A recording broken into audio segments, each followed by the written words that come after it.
G'day, mate. 40 here. So Tucker Carlson's probably the most important pundit in America today. But what the heck does this guy really believe? Well, we now know a lot more clearly thanks to the Dominion lawsuit. Jack Schafer writes a great media column for Politico. Jack Schafer is not a lefty. He's not a righty either. Fairly centrist, leading libertarian bloke. And he says it's been evident for a long time for every astute observer of Tucker Carlson that he doesn't believe half the things that he says on his show. That's right. Tucker doesn't believe half the things he said on his show. That obvious truth can now be enjoyed more widely, including by fans of his show, which happens to be the single most popular attraction in cable land. And we learned all this because of the $1.6 billion defamation lawsuit launched by Dominion voting against Fox. So in his filings, Tucker Carlson reveals that the wildly pro-Trump stance that he and his network long cultivated has been a theatrical performance. Right? Tucker Carlson has long defended and promoted Trump. He has advised him on national security issues, but he's never been a genuine Trumpy. He's just played that role on TV. His support of Trump, many Trump-adjacent issues, has been one of convenience. And when not of convenience, it's been a measure of his fear of Donald Trump. So he texted a colleague January 4, 2021, "We are very, very close to being able to ignore Trump most nights. I truly can't wait." And Tucker texts, "I hate Donald Trump passionately. What Trump is good at is destroying things. He's the undisputed world champion that. He could easily destroy us if we play it wrong." Tucker said of the Trump presidency in these secret texts, "That's the last 4 years. We're all pretending we've got a lot to show for it because admitting what a disaster it's been is too tough to digest. But come on, there isn't really an upside to Trump." So Tucker Carlson cares far more about Fox's bottom line than he does about journalistic accuracy. So can you really believe that a prime-time nightly cable host would gin up a unique and false persona just to suck viewers into watching his show? What responsible observer could make such a claim? Well, 2 decades ago, Tucker Carlson said exactly that in his 2003 book, Politicians, Partisans, and Parasites, My Adventures in Cable News. Right, 2003, long before he joined Fox. This is what Tucker Carlson had to say about Bill O'Reilly, then the king of cable news. "Like everyone in TV, he has a shtick. Bill O'Reilly is everyman, the faithful but slightly lapsed Catholic son of the working class who knows slick Eastern establishment BS when he sees it. A guy who tells the truth, demands that others do the same. Man who won't be pushed around or take maybe for an answer." Right, this is Tucker Carlson, completely on target. Now, with a little tweaking, this assessment of Bill O'Reilly could be cut and tapered to dress Tucker Carlson.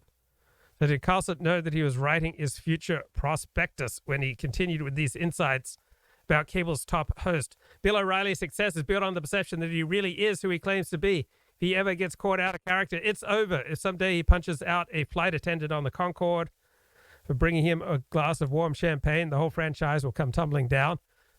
He'll make the whatever happened to list quicker than you can say Morton Downey Jr.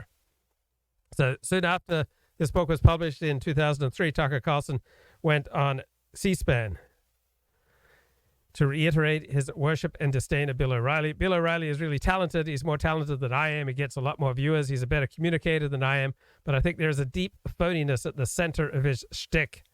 The shtick is built on the perception that he is the character he says. Okay, so obviously this analysis was 100% correct by Tucker Carlson. Right? Bill O'Reilly was clearly playing a character of his own adventure. The bluster, the outrage, the name-calling, all a performance. Bill O'Reilly was a phony. Now we can all see that Tucker Carlson is too. So having so accurately diagnosed Bill O'Reilly's shortcomings 20 years ago, how did Tucker Carlson eventually become him? So Tucker was one of the most talented Washington-based journalists of his generation. He excelled at the Weekly Standard, at Tina Brown's Talk magazine. He distinguished himself as a New York Magazine columnist. He wrote for Esquire. But then TV came calling and he answered. So Tucker Carlson's slide into the dark side that is Fox News began with his failures in the medium. So after several years of doing CNN's Crossfire, his show got blown to bits by Jon Stewart's October 2004 guest appearance. 2 months later, the show was canceled. Tucker's contract was not renewed. Then he had a short run at PBS with a show called Tucker Carlson Unfiltered. Then he was at MSNBC from 2005 to 2008. Now, at all these stops, Tucker Carlson was genuine to his journalistic values, but none of these shows took root. So he ran out of networks to work for. He finally joined Fox in 2009. He served as a utility player on the network shows. And this is where Tucker Carlson vowed he would not fail at TV again, no matter what. 2016, Fox returned him to prime time, gave him his own show. And it was then that Tucker Carlson began to cultivate the deep phoniness that had made Bill O'Reilly popular. He co-opted Bill O'Reilly's everyman shtick, his bluster, his truth-teller guise, his populism. He saw it in the ratings.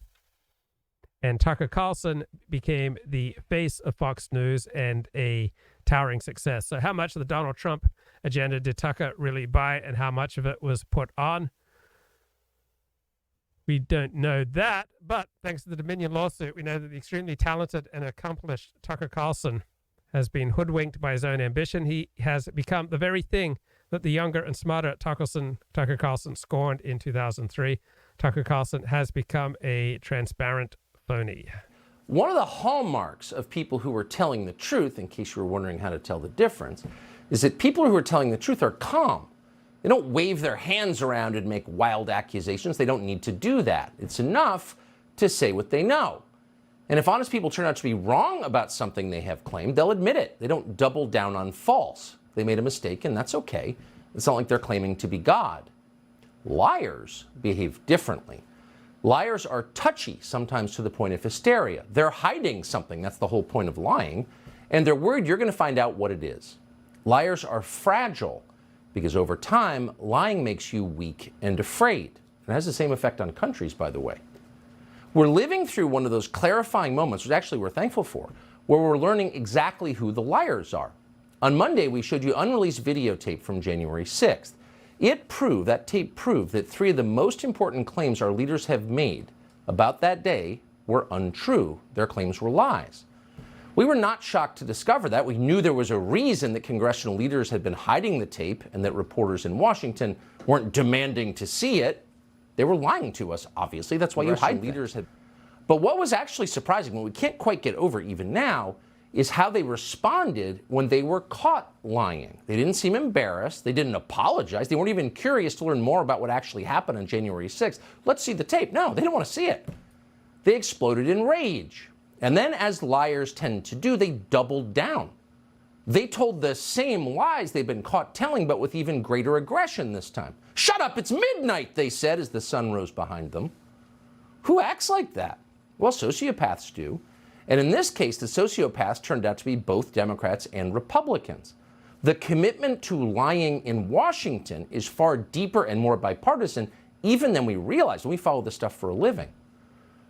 Now, you sometimes hear people say that the whole partisan system is an illusion and that underneath the manufactured debates, the leaders on both sides are in fact secretly united in a common love of money and power and the deception required to get them. And honestly, we could never really bring ourselves to believe that. It's just too dark. But now we do believe it because we have seen it.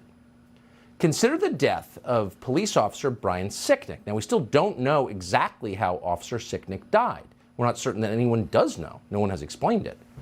But after reviewing the previously withheld video evidence, we can tell you with certainty that Officer Sicknick was not beaten to death by Trump voters at the Capitol. The tape shows very clearly Brian Sicknick walking through the building in apparent health after the media told us for 2 years that he had been murdered. So they were wrong about that. Okay, they got caught. Here's the interesting thing. They won't admit it. Liz Cheney's tweet is still on Twitter tonight. Officer Sicknick was killed defending our Capitol from the violent mob on January 6th. No correction. Anderson Cooper of CNN still has not apologized. Quote, "Officer Brian Sicknick died after being hit in the head with a fire extinguisher during the fight," he told us. Those are lies. So why not just admit it and move on? But they won't. In fact, this week, the White House trotted out both the press secretary and Joe Biden's attorney general, the attorney general of the United States, to claim not just that Brian Sicknick was actually murdered by Republicans at the Capitol, but that other officers were murdered too. It's almost beyond belief. Watch this. The wide range of bipartisan lawmakers, you heard them all yesterday, you guys reported on it, who have condemned this false depiction of the unprecedented violent attack on our Constitution and the rule of law, which cost police officers their lives. It was a violent attack on a fundamental tenet of American democracy, that power is peacefully transferred from one administration to another. Over 100 officers were assaulted on that day. 5 officers died. 5 officers died on that day. Now, that's just not some guy on Twitter. That's the Attorney General of the United States. That's a man whose honesty is central to his job. If you had a choice between IQ and integrity in an Attorney General, of course you would go with integrity because it's essential. But Joe Biden's Attorney General, Merrick Garland, is a liar. He just lied about something that is provably false. Who are these 5 officers who were, quote, killed that day? Notice he didn't tell you. No one ever tells you. No one ever shows you their autopsies. They don't want any detail. They just want the slogan. Now, they're counting Brian Sicknick. That's a lie. But who are the other 4? Well, those are 4 officers who killed themselves after January 6th, in some cases long after January 6th.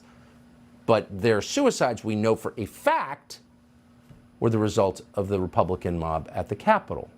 It's just false. And it's not some esoteric fact. That fact is available to anyone who has internet access. No police officers died that day on January 6th. None. Not one. Some were assaulted, that is true, and their assaults are indefensible. So how many were assaulted? Well, Garland said over 100. The Government Accountability Office says the number is 114, and we're just going to roll with that. We don't know if it's true, but we'll take it at face value. And that is bad. We are opposed to assaulting police officers in any context. We said that on January 6, 2020, and we'll say it again. We're against that. But is January 6th the worst assault on the U.S. government since the Civil War? That's insane. It's not even close. How about March of 1954, when Puerto Rican separatists shot 5 congressmen in the Capitol building? 5 members of Congress shot in the building. It's all bad, but the worst since the Civil War. You're just a flat-out liar if you're saying that. More recently, this is an event we all remember, Antifa descended on Washington, D.C. to force the sitting president from office. But it was Trump, so that's cool. And while they were there, they set a historic Christian church on fire, St. John's in Lafayette Square. Do you remember that?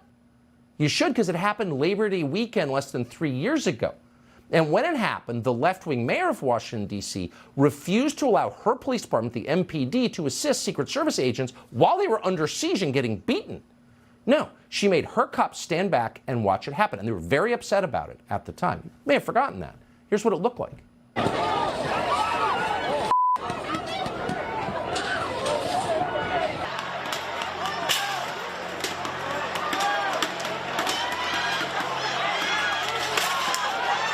I believe there are several fires raging now down this street, and this is what you hate to see. There are people throwing fireworks and who knows what else.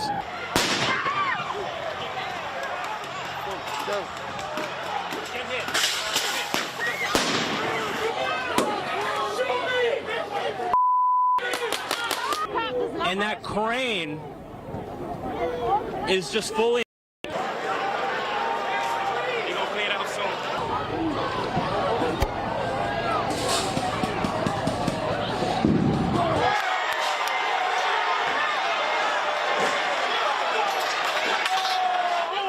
They just set fire to St. John's Church. Very good, man. Come on. Come on, man. Why you gotta do this, man? There's burning a church across from the White House. Those are the George Floyd riots. So what was the toll there? Now, we're not going to guess. We're going to go again right to the government. According to a recently released GAO report last month, during those attacks, the 2020 attack on the White House by left-wing mobs, who were quoting, Federal Protective Services, the Secret Service, and the Park Police reported that at least 180 officers were injured during the demonstrations, including concussions, lacerations, exposure to chemical gas, and severe burning. So, while stipulating that all riots are bad, because precision matters, facts matter, the truth matters, here's the truth. More cops were injured by Kamala Harris's favorite mob, BLM, at the White House than by Trump voters at the Capitol on January 6th. A lot more. So again, to be clear, both events are bad, but here's the key. we only remember one of them. Why? Because the people in charge of history are liars. Liars. And lying is bad. And on a national scale, it's deadly. It's corrosive of everything that is good in the country, including trust and your grasp on reality itself. And that's why they try to make you lie. Men can become women. Climate change is an existential threat, or whatever the lie is they're making you tell. They don't believe it. They know you don't believe it. But by forcing you to repeat it, they degrade and control you. They make you less of a person. They also hurt individuals. We told you Monday about Navy veteran Jacob Chansley. He was tried by the media, convicted of being a domestic terrorist, and sentenced to 4 years in prison. What exactly was Jacob Chansley's crime? Well, no one was ever very precise about that. Here's what the media told you it was. In his horned helmet, fur pelts, and face paint, Jacob Chansley became known as the QAnon shaman. But prosecutors called him the most prominent symbol of a violent insurrection. He's been in jail since January, and he's trying to get out, but prosecutors say he is still too dangerous to release. Make no mistake, Chansley is a stone-cold thug. He kept saying, I'm not violent, I'm peaceful, I'm a shaman. But then you put those images, what you were just talking about, you put those images together, and that isn't an image of peace. This is the new face of extremism. Remains behind bars. It's the new face of extremism. Jacob Chansley is the new face of extremism. He's a stone-cold thug. Prosecutors say he is too dangerous to release. And most people believe that because why wouldn't they? They were told it, and there was no evidence to the contrary. And now there is evidence to the contrary. We brought it to you Monday. The video that we reviewed at great length over 3 weeks showed with precision what Jacob Chansley actually did inside the Capitol. And here's what it looks like once again. Here's video of Chansley in the Senate chamber. Capitol police officers take him to multiple entrances and even try to open locked doors for him. We counted at least 9 officers who were within touching distance of unarmed Jacob Chansley. Not one of them even tried to slow him down. Chansley understood that Capitol Police were his allies. Video shows him giving thanks for them in a prayer on the floor of the Senate. Watch. Thank you, Heavenly Father, for giving the inspiration needed to these police officers to allow us into the building. Contrast the reality of what Jacob Chansley did in the Capitol building on January 6th, the indisputable facts recorded on video, some of which has never before been seen, with the depiction of Jacob Chansley that you've seen in the media for more than 2 years. He's a terrorist, they said. He should be killed. Shoot him. Yeah. Shoot him. Like, if you burst into the United States, if he was dressed like bin Laden, would you have shot him? Shoot him. Shoot him. It makes you wonder, who are the violent extremists here? So as you saw, and again, details matter because this is a man. This is an American citizen, a Navy veteran. This is a human being. And so what he actually did should be of deep concern to every American because he's in jail tonight. What Jacob Chansley actually did was wander peacefully through the Capitol, shepherded by Capitol police officers who literally opened doors for him. When one was locked, they went to another. Dozens of officers stood and watched him. All of them had guns. Jacob Chansley did not. They never told Jacob Chansley to get out. The head of the Capitol Police today said he was trying to calm the situation. It was already calm. He was the only protester in the frame. They could have let him outside. They didn't. They helped him. We're not going to speculate as to why. We don't know why. All we know is what we see on the tape, and no one disputes it. We didn't cherry pick it. We didn't make it up. Once inside the Senate chamber, as we told you, Chansley said a prayer thanking God for the kindness of Capitol Hill police. And good for him, they were kind.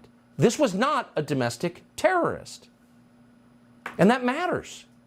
But what matters even more is the videos that we showed you after 26 months were not shown to Jacob Chansley's attorneys. That's a violation of the Constitution. And he's in jail because of it.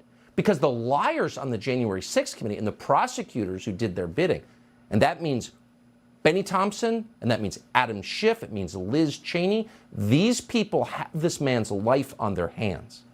They helped withhold these videos from Jacob Chansley's attorneys.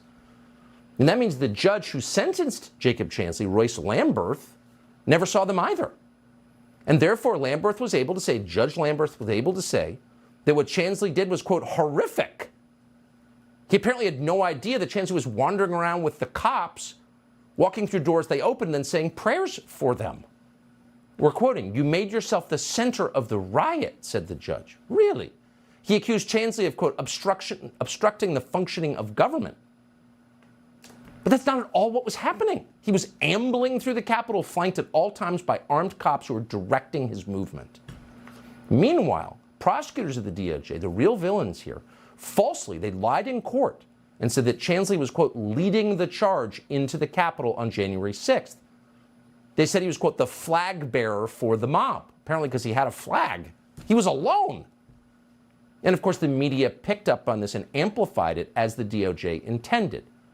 Fortune magazine disgraced itself by comparing the man you just saw to ISIS. They said Chansley had, quote, the zeal to possibly kidnap or kill officials. These aren't just lies. These are lies that destroyed a man. So no matter who you voted for in the last election, you could probably agree that sending someone to prison for 4 years on the basis of fabricated evidence is the most serious threat to civil liberties we could possibly face. And yet here's the thing. Leaders in both parties, the party that Chansley voted against and the party he voted for, have said nothing, not one word about the implications of this videotape. The implications not just for Chansley, but for our Constitution and our country going forward. Instead, ooh, how dare you show this? What is clearly exculpatory evidence. And again, it's not just Chuck Schumer, it's Republican senators. Kevin Cramer, Mike Rounds, Chuck Grassley, John Thune, Lindsey Graham, of course, Congressman Dan Crenshaw, needless to say, Kelly Armstrong, all went after us. We're not whining about that. We don't care, actually, but it just tells you everything about the way things actually work. They're not loyal to their voters. They're loyal to each other. And they're willing to lie, really lie, and crush people. Mitch McConnell, Tom Tillis, and BLM superfan Mitt Romney, all weak men, and like all weak men, vicious men, were especially angry. Watch. It was a mistake, in my view, for Fox News to depict this in a way that's completely at variance with what our chief law enforcement official here at the Capitol thinks. I think it's bull. When you see police barricades breached, when you see police officers assaulted, all of that, or you had to be in close proximity to it, if you were just a tourist, you should have probably lined up at the visitor center and came in on an orderly basis. So I just don't think it's helpful. It's really sad to see Tucker Carlson go off the rails that bad. The American people saw what happened on January 6th. They've seen the people that got injured. They saw the damage to the building. You can't hide the truth by selectively picking a few minutes out of tapes and saying this is what went on. It's so absurd. Weak men are vicious men, and these are weak men whose attitudes towards an individual whose life has been destroyed on the basis of false and withheld evidence is vicious. Oh, we cherry-picked. Really? What they're saying, ironically, what they're describing, ironically, is exactly what the January 6th committee and the prosecutors in these cases did for 2 years. They selectively picked small segments of tape to convince Americans that January 6th was something that it wasn't. It was awful. We would not defend that. We hate vandalism. We hate assault. Was it a violent insurrection? It was not. Was it a killing of 5 officers in the Capitol? It was not. Those are lies. And they buried tape that contradicted and revealed those lies. So all we did was play the tape that they had been hiding for 26 months and show that there were American citizens, Jacob Chansley specifically, and others whose civil liberties were annihilated. And you can make your own rational judgments about what that means. Do you want to live in a country where that's possible? They don't care. Neither party in Washington cares. In fact, the leader of the Senate Democrats, Chuck Schumer, just joined the leader of the Senate Republicans, Mitch McConnell, in calling for this show to be pulled off the air. Now, that's not an argument based on logic. It's based on hysteria and the shame you feel as a weak and terrified person when your lies are exposed. Here's Chuck Schumer claiming for the first time that, like Sandy Cortez, he himself nearly died on January 6th.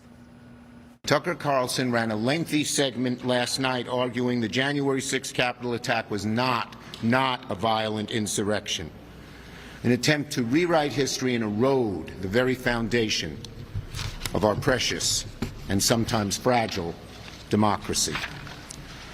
So yes, this morning I am furious. Millions of Americans are furious. I was here on January 6th. Many of you saw the footage as I ran for my life coming within a few feet of these criminals. Yeah. So we invited Schumer on, McConnell. Anybody is always welcome to come on our show. If we got something wrong, tell us how. If you think we altered the tape in some way, tell us how. But they won't.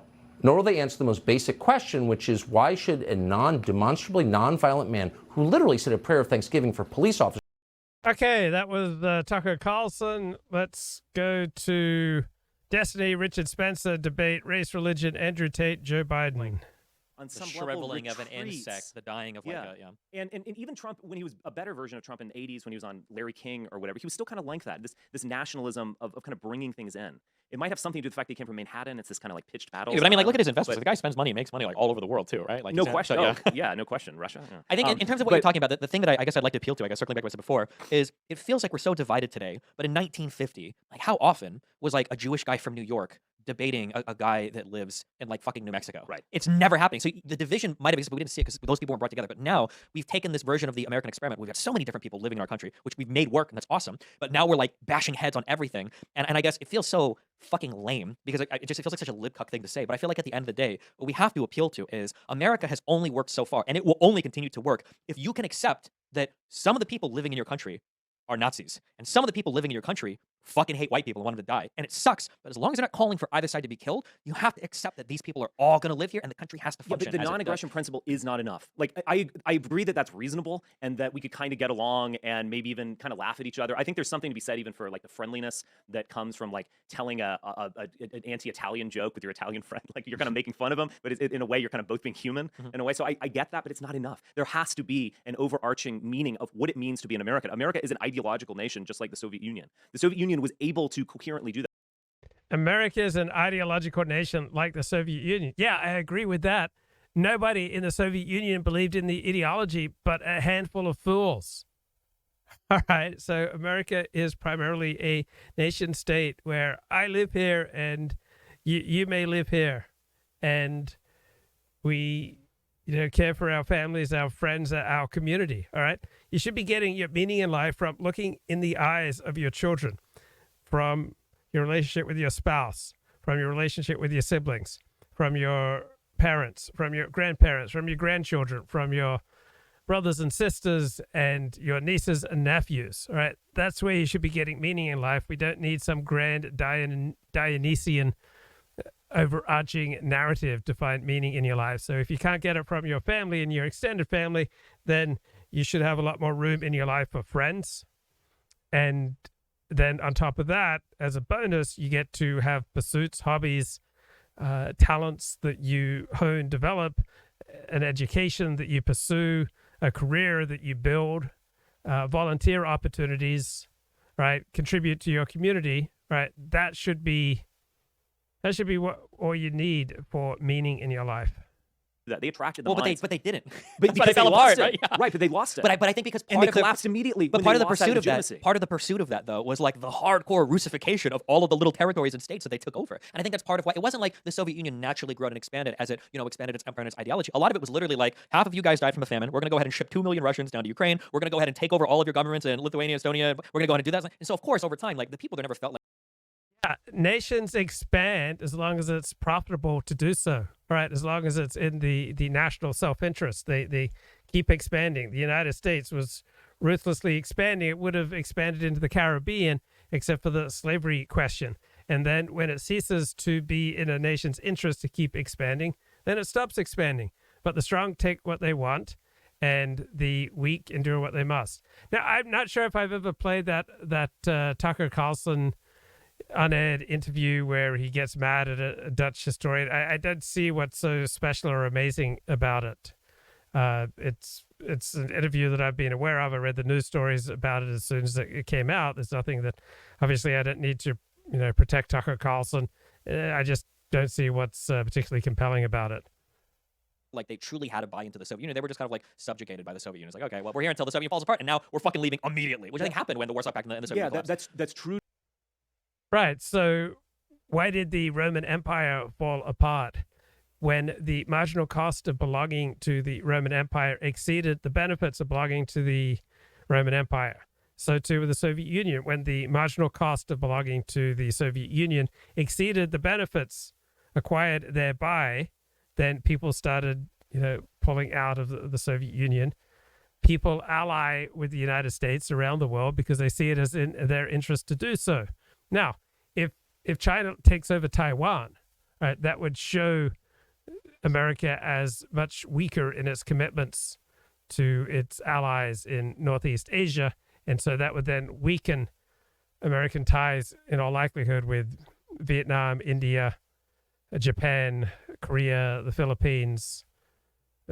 So countries look and see, whether allying with the United States or allying with China or allying with Russia is in their interest. And people make decisions depending upon the relative costs and benefits of, belonging to this or that empire. To a great extent, there was also a kind of nation building thing of creating nations that didn't exist, giving them national poets. There's kind of countervailing forces.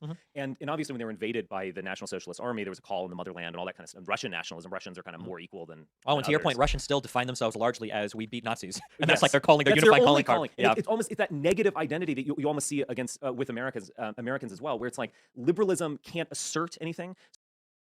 Really? How many Russians primarily identify as we beat Nazis? Right? I'm going to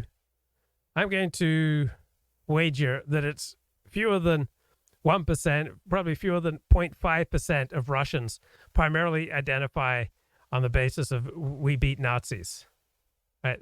That's not what gives Russians meaning. What gives Russians meaning are their friends, their family, their extended family, their children, their grandparents, their aunts and uncles, pursuing their interests, getting an education, and developing a career. So it becomes this kind of donut or bagel with a hole in it. So you can't really define, this is what it means to be a man in America right now. This is what it really means. You know who's got a hole in the middle? You know who's a donut soul? Someone who does not primarily get their meaning from their family and their extended family and their friends, their community, their work, their education, their hobbies. Right? Someone who is unable to find their primary meaning in life from those very simple things, right?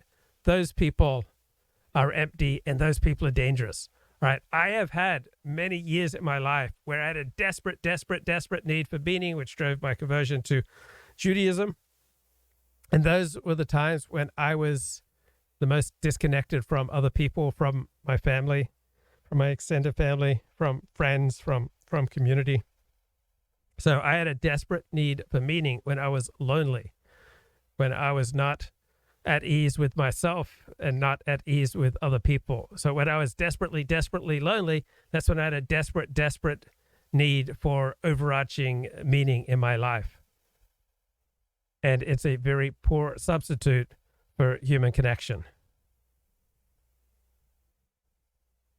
Don't give me the non-aggression principle or I'm tolerant or whatever. This is what it means that my life has meaning. America isn't offering that. It's this liberalism, it's this kind of donut where there's an empty center. This is what it means for my life to have meaning, that I subscribe to some Dionysian overarching narrative. That's absurd. You didn't find meaning in the back of that rusted out Datsun 40? Yeah, I did find meaning because I made genuine human connections there in the back of my rusted out Datsun. I got as close as one man can come to one woman, right? That was a place of community. That was a place of connection. That was a place of interpenetration. That was a place where two souls became one. Yeah, I got a lot of meaning, and the loneliness and the deep, empty hole inside of me just kind of disappeared, and I felt whole, and I felt good, and I felt connected, and wonderful relationships developed out of the back of my 1977 rusted out Datsun station wagon.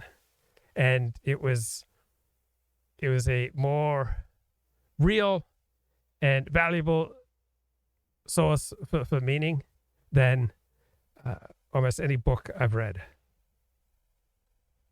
It can't assert anything. And I think if anything, there's like Hitler in the center. Because you can find something of I'm not Hitler. Basically, it's like liberal morality. Okay, so what percentage of Americans define themselves as I am not Hitler? For how long? Rather fleeting was it not, the connections I made in the back of the Datsun station wagon? Well, I got to know people there, and I got to sustain relationships with them outside of the Datsun station wagon. And there is an intimacy that was developed in the back of that rusted out 1977 Datsun station wagon that surpassed intimacy that can be between two people who are just on friendly terms for years, right? In 1 hour in the back of that rusted out 1977 Datsun station wagon, I forged a connection with people that would normally take weeks, months, and years. So I started going to school on a regular basis in second grade, right? So my friends go back to second grade. So whenever you started going to school, you should still have friendships from grade school. If you don't still have friendships from grade school, what's wrong? That should be a major source of meaning. Everyone is so mad at Tucker Carlson, but they're not able to articulate why. What's really going on, says the chat. Well, the left is mad at Tucker Carlson because he is so good at lampooning them. I don't know many people on the right who are mad at Tucker Carlson. I certainly don't feel any rage at Tucker Carlson. I recognize him as a TV host who gives his viewers what they want. I'm not mad that he's not dispassionate. I'm not mad that he's not nonpartisan. I'm not mad that he's not sticking to his journalistic principles. I don't think anyone on this show is mad at Tucker Carlson. We just recognize that, like, Bill O'Reilly, he's become quite the blowhard phony. That's not said with any anger. That's the situation that he finds himself in. He's got a nationally syndicated TV show where he needs to bring in millions of viewers a night, and the way that you do that reliably is to tell people what they want to hear.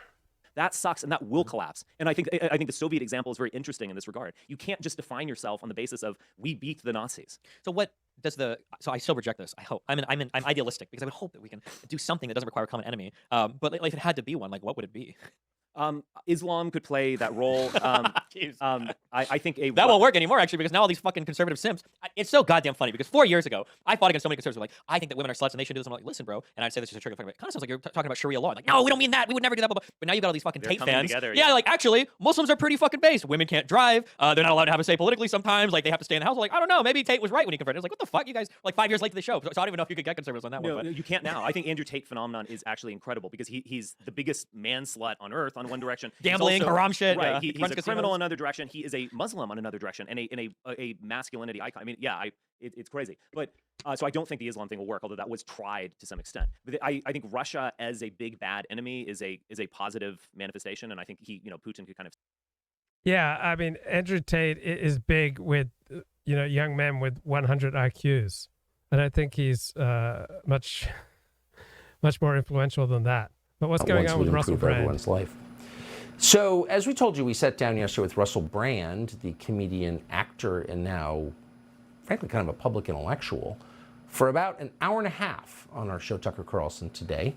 We want to share more of it tonight. In particular, Brand spent a lot of time thinking about and telling us about the COVID lockdowns, and the point of them was maybe the clearest explanation we have heard of what we've just lived through. Here it is.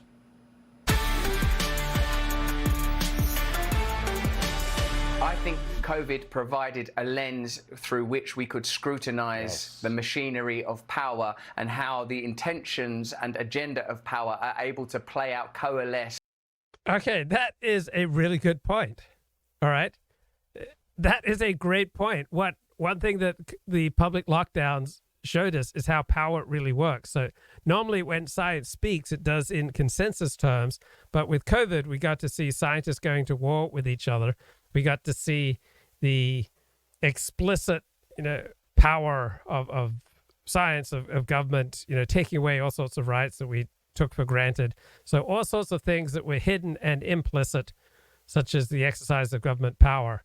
Yeah, that's a great point. I can't believe it, by Russell Brand. And let's call it conspire when a crisis occurs. How a globalist tendency to increase surveillance, a big tech appetite to capture data, and a comparable appetite within government converge. As the great American comedian George Carlin used to say, there is no need for conspiracy where interests converge.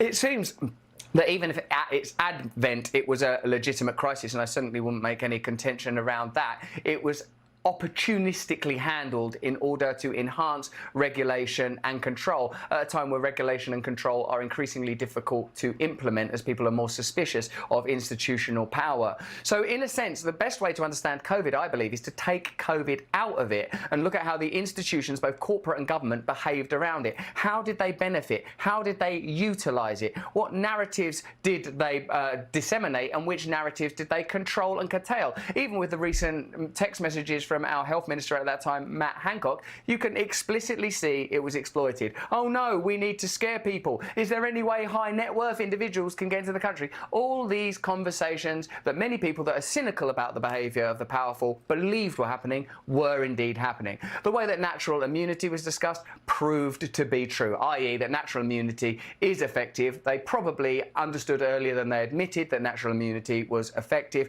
and for reasons that, well, what could it be? What could be the reason that a monetizable solution to COVID was prioritised over a non-monetizable? Is there anyone involved in the situation that has a profit motive? Let's look at the data. And so what it was just revelatory, like the apocalypse always will be. Okay. You started off making a strong point, but anyway, let's get back to Richard. Serve that purpose. But there also has to be this assertion of who are we? In opposition to whoever we fight against. Yeah, it's in opposition, but it's also an assertion. It's not an argument, and it's not about tolerance, not about liberals. It's an assertion of identity. Identity is not an argument. Identity. Who are we? You know who we are? We are all born into a tribe, a community, a family, and an extended family. So who are we? We are sons and daughters. We are mothers and fathers. We are brothers and sisters. We have families. We have community. We have tribes. Right? That's who we are. It's not necessary to have some Dionysian, overarching narrative to get a sense of who we are in life. Right? I am Desmond Ford's son. I am Jill Ford's son. I am Paul Ford's brother. I am Len Ford's brother. I am the nephew of my uncle Don and my auntie Linda. I have nieces.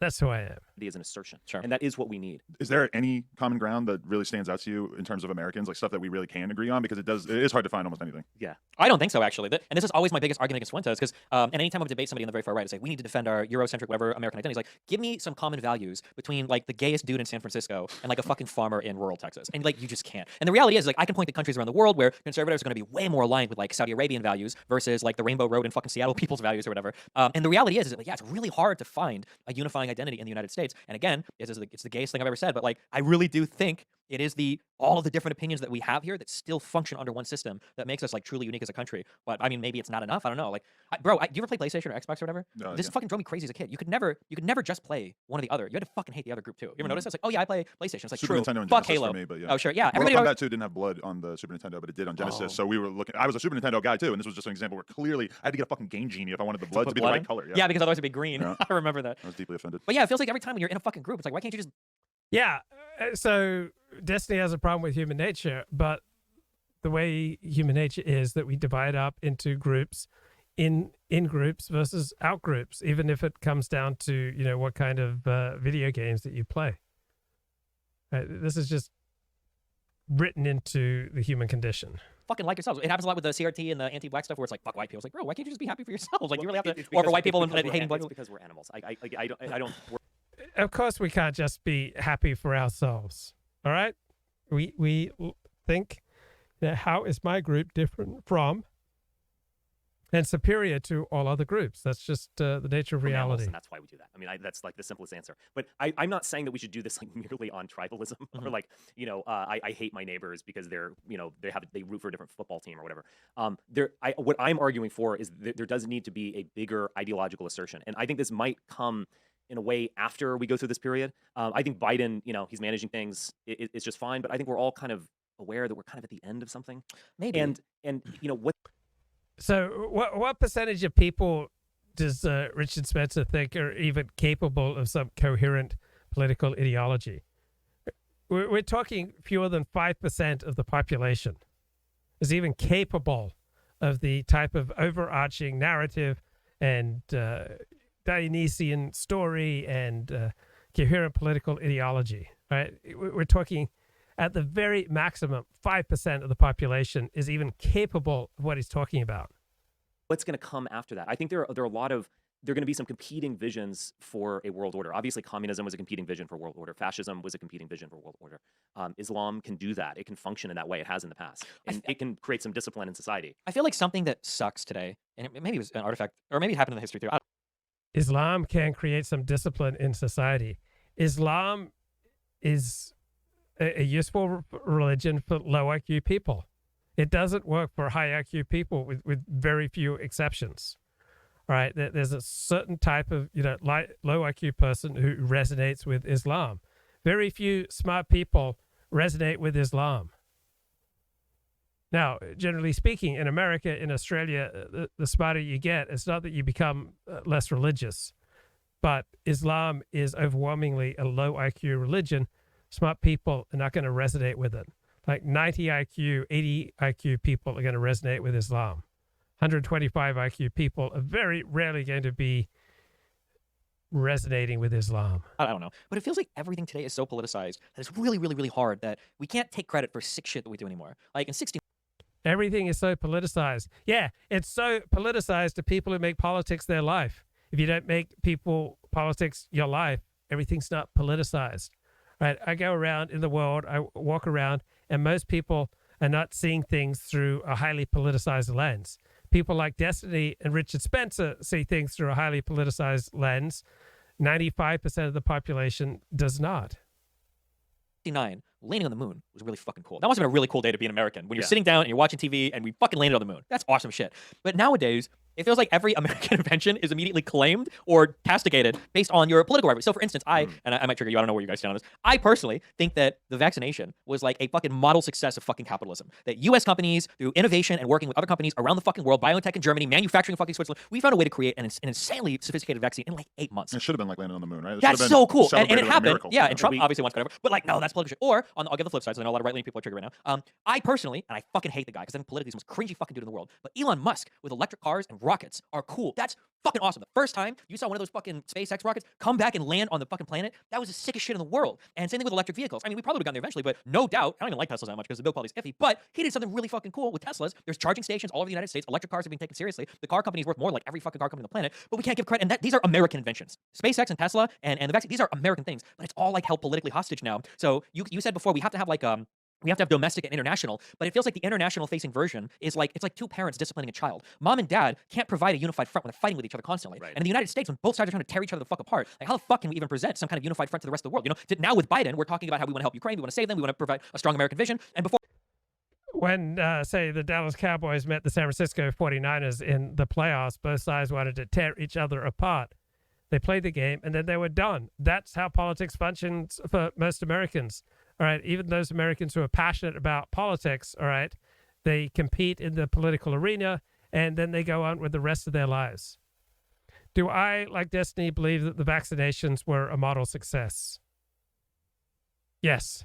We developed the vaccine in less than a year, started handing it out. Vaccines have been shown to reduce COVID mortality. There are studies showing that they reduce transmission. So yeah, I believe that COVID vaccines were a model success. Under Trump, we were like, we want to disband NATO and fuck the rest of the world. Right. And you've got people like Angela Merkel and the Australian Prime Minister and the Mexican President saying like, well, we can't rely on America for shit anymore. And yeah, we're like schizophrenic in terms of domestic ideas. We hate each other so much that even when we accomplish good shit, we can't take credit for it. And it makes it impossible to provide like a unified vision of what America is and stands for to the rest of the world. I agree. Yes. But I basically, that's why I'm suggesting that we're kind of at the end of this era, because you do need to do that. I think so. Yeah. I think we need to. Well, I think we need to. I don't know if at the end of the era. We always find a way to keep going on, but a few publications were predicting like a vibe switch coming soon, and I think that was probably largely in terms of the arts or just people's overall disposition. But it does feel like the world as a whole is kind of growing tired of this sort of constant infighting and battling between both sides, and it does seem like there's got to be something on the other side of it, but nobody's really sure how that could possibly manifest itself at this point. Because fucking political pundits We're very much, we feed into each other. What the media does and what people want. Like, media wants to blame people for being stupid. People want to blame the media even though they keep watching it. Yeah, there has to start to be, there needs to be conscious decisions. I think it has to come from media first. And when I say media, I include alternative media as well. So people like you and me, you have to make the conscious decision to start to bridge gaps, right? You can do partisan content for your entire life, but you are fucking evil and you're destroying the country when you do that. When you do hyper-partisan content, you are saying that, like, we are different from these people on a fundamental level. They're evil, we're good, and we're going to fight that fight and advocate for a fucking national divorce or whatever some people are fighting for. So Destiny believes that people are highly gullible and just highly susceptible, that if you feed them, highly partisan content, it will make them highly partisan. That's nonsense.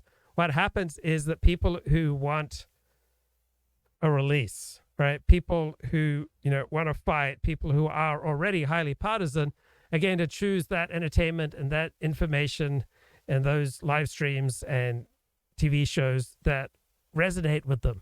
And then people who aren't highly partisan are not going to be turned partisan by watching Tucker Carlson, right? People choose the entertainment and the news that resonates with them. Fox News is not changing hearts and minds. Like, no, fuck you. We're Americans. You need to be able to talk to the guy that either wears a hood or wears a black fucking hoodie and wants to kill cops. You have to be able to bring these people together and talk. And if you're not willing to do that, you are actively contributing. Most Americans are navigating these waters just fine. Right? Most Americans are not arguing over race, religion, and politics at work. Right? Most Americans, are carrying on conversations, are living next to each other, are working with people on the other side of the political spectrum. Because for most people, politics is not the overarching number one thing in their life. To the destruction of the country, in my opinion. I totally agree. And I think there is space for someone who can lean out of polarization, because right now, the most successful politicians. Yeah, you know why there's space for someone who can lean out of polarization? To the extent that there's an audience for that, right? To the extent that there's an audience for people who aren't into polarization, they will choose live stream hosts and pundits and TV personalities and talk show hosts who also lean out of polarization. It's not the hosts who are shaping the audience. The audience makes the host much more than the host makes the audience. Politicians just lean into it so hard, and it just becomes nasty and meaningless. And there is a space, but again, it's like kind of an empty space, because I don't know, Biden hasn't quite successfully done that, even though he tried. Luke, do you believe that Destiny believes that different people have different gifts? I'm not sure how much clarity he has on this issue. He seems highly resistant to it. Seems like he doesn't really want to buy into that. Crosses the borders unlawfully. By the way, think of all the drugs that cross that border. Lethal drugs pouring into our country, and this leads us to yet another Biden record, and that is the number of fentanyl deaths. More Americans, sadly, are now dying from fentanyl than ever before. Now, keep in mind, most of that fentanyl that is made in China, it is shipped to Mexico, smuggled across the wide-open southern border. A record 100,000 plus Americans died from drug overdoses in just the last year. This current federal government is now controlled by a group of woke idiots. And now, there are really only a few things certain in Biden's America. Let's see. We get record inflation, death, that's guaranteed in anybody's America, higher taxes for every American. Now, as we speak, excess deaths are at a record high, even though the pandemic is in the rearview mirror. And Americans are now paying more taxes than they've ever paid before. This includes the new taxes that Joe Biden just implemented, $225 billion corporate tax, a hike on corporations that will. Okay, let's go back to Destiny and Richard. He tried. I give him credit for just due to his age, basically. It's why he isn't successful, but also why he tried, because he can remember kind of back then. Yeah, well, because he was a senator for like fucking 7,000 fucking years, right? And yeah, he's talked to and worked with. Yeah, he's also like, me and these segregationists, we used to get things done over in They Washington. did. Go to the old Epic Grill and have a liquid lunch. You know what I mean? Yeah. So I mean, that's who he is. I think Trump at his best kind of tried that. I wish he talked about it. Dude, there were so many fucking people in the campaign trail where it's like, are you going to turn it on and be the businessman that I think you could be? Right. But if you look at him most charitably, you could say he was kind of trying that, but he didn't. He leaned into it. He leaned into insane conspiracy cults at the end. I mean, it was a disaster. But there is a kind of space for something, and that's why I do think that we need to talk about these things religiously, like a vibe shift or something. It's almost like the polar magnetism is going to switch or something. It switches every few thousand. Really, years. vibe is like a new age word for spirituality. Well, I think there is some kind of collective consciousness and a collective mood. And I don't think I'm being like woo-woo in saying that, in the sense of what is the kind of music that defines a period where you just hear it and you know where it is. Like if you think about the 80s and like synth pop or Madonna or, you know, Just Can't Get Enough and all that kind of stuff, you're immediately kind of transported to that time. And at the same time, kind of like the nihilism of punk, of like actively being out of tune and screaming. Guys, we are less than 2 hours away from the start of Australia versus India, fourth test match going on in India. India is struggling to make the World Test Cricket Championship, which will be played in England in a few months. So India desperately need a victory. Australia coming off a smashing defeat of India in the third test. It's being broadcast on ESPN+.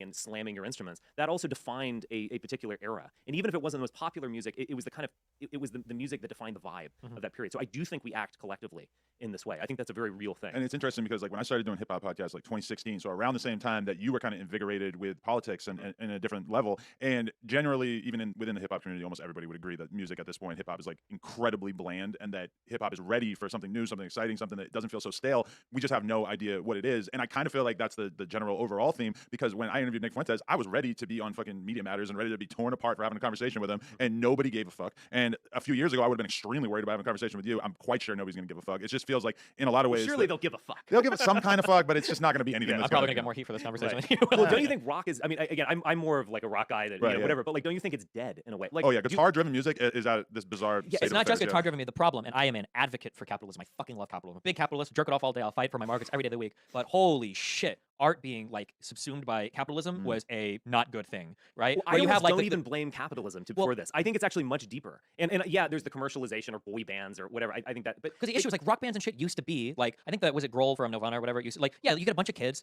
you know, playing guitars. They suck shit in garages and they suck shit over and over and over and over and over again until eventually they get on stage and they start doing cool shit. Oh, yeah, but now you've got like an exec and it's like that 9-year-old girl is gonna be a fucking star. Let's take her and fucking mold her, and we're gonna make all these singers. We're gonna make this like overproduced rap and hip hop and everything, and all of it is so different. I look at somebody like Billie Eilish, who is, you know, made a ton of amazing music, but it's like somebody like her, it would have been nice to be able to see her have some sort of young adulthood, going to clubs and shows and experiencing live music, and instead she has this seed of potential, and the labels just sink their teeth into her and turn her into a superstar, and she's never able to have any kind of like real life prior to that. I think I agree with everything you just said, but I actually think it's deeper than that. So I mean, if you remember, I mean, I'm how old are you? 39. 39. Okay, so we're closer in age. And do you remember like release of Nirvana Nevermind album? Yeah, I mean, I was a little young, but I remember how exciting it was. Yeah. It was super exciting. Everyone was talking about it. Your parents were talking about it. The teachers were worried about it. And it defined a particular moment in American history. And again, Kurt Cobain, is he a good musician? No. But there was something about him that he just like tapped into a zeitgeist. You know, I'm speaking generalities, but you know it's true. I don't think we have that. Now everything is completely fragmented. I think U2 served that purpose, Achtung Baby, which was recorded in Berlin while the wall was coming down. It was like they had just plugged into history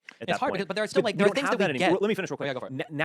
Now we're fragmenting, and there's a lot of cool stuff. Like someone who's talented can go on SoundCloud and just produce with their synthesizer computer something really great. And I love this. I support this. But it doesn't speak to us as a population. It doesn't define a moment. And all of the genres that people like are nostalgic. So I mean.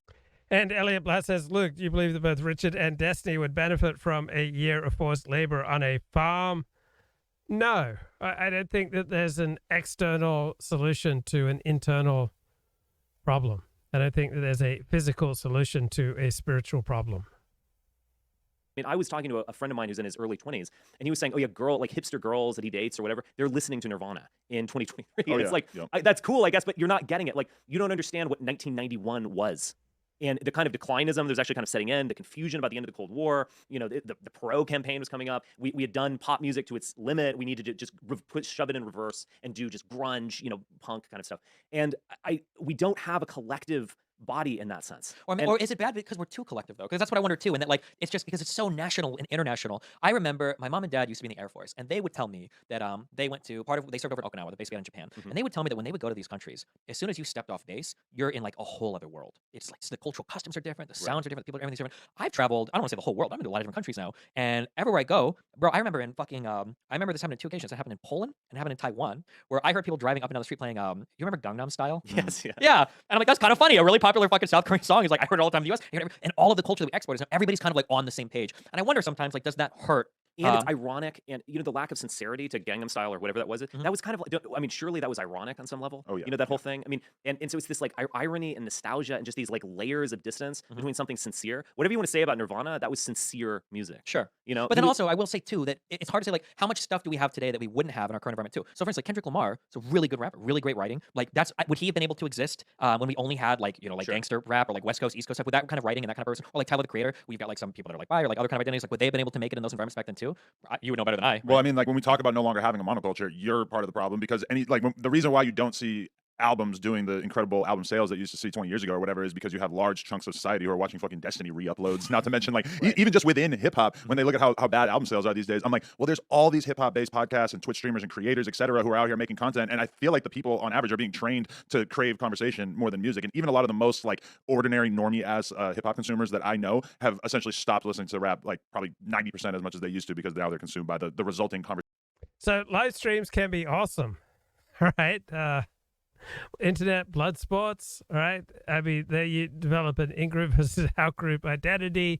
It's entertaining, it's educational, and it can serve as an inspiration to go out and research issues. I'm going to show how that live stream is wrong. Let me read this book. Let me do this research. So, yeah, the Internet discussion fest can be absolutely awesome. I'm going to take a break. I'm going to jump on a exercise bike, and I will talk to you later. Bye-bye.